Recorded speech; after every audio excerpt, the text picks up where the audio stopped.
So, you've just gotten back from your yarn shop. You have this nice twisted skein of yarn in your shopping bag and you want to look at it, or perhaps you want to wind it off onto a ball for later use or use right now. Or maybe you're pulling it off the shelf because you twisted it earlier. What we're going to show you is how to untwist this and not pull your hair out so that it can be safely unwound from the skein. Now you'll notice in this twist, and this is a beautiful yarn from Roseweaving, this is Tuscany Rose, hand dyed, that the twist or the skein is wrapped around and the twist comes up with one end of the skein tucked under the loop for the other end of the skein. This is the point where you want to stick your finger in there, hold on tight, and pull out the other end of the skein. Now, with your finger still in here, this is the loop of the skein. Let it unwrap. Give it a little shake so that it unwraps nicely. And there you have your untwisted skein. Now you need to put it onto something so that you can pull the yarn off of it without it tangling. This is where it's very handy to have an umbrella swift. If you don't have an umbrella swift, it's very handy to have a spouse or significant other whose hands can sit like this for a long period of time. And if you don't have that, or if your spouse is holding the video camera, then you can use a chair.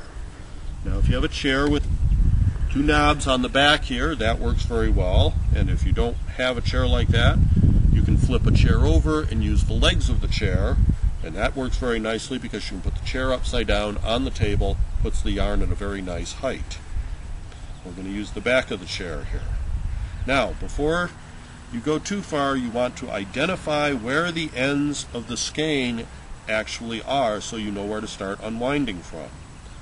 In this case, the two ends of the skein come together and are used as a loop.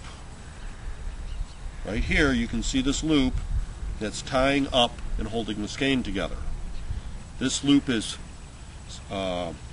unique from the other loops in that if you follow the yarn, you will see that it actually, and I can't show you here because the video will go nuts, maybe I can. It actually goes up into the skein. So you've got one end coming in one way, the other end coming in the other, making a loop holding the skein together. You take that, make sure you know where that is, and drape it over your artificial spouse here. Then, find that loop again, grab your snippy scissors, and give it a snip. And the next video will show how to take from this point and wind it onto a ball using the ball winder.